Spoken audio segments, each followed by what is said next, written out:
இந்த பத்திரிகை நண்பர்களே,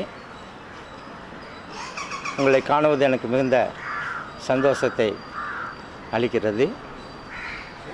இந்த நாளிலே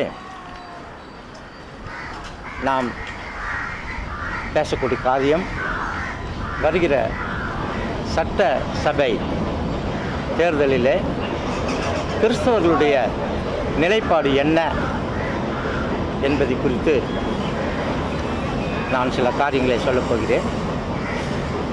தமிழ்நாட்டை பொறுத்த வரைக்கும் தமிழ்நாட்டின் மக்கள் தொகையிலே கிறிஸ்தவர்கள் 30% இருக்கிறார்கள்.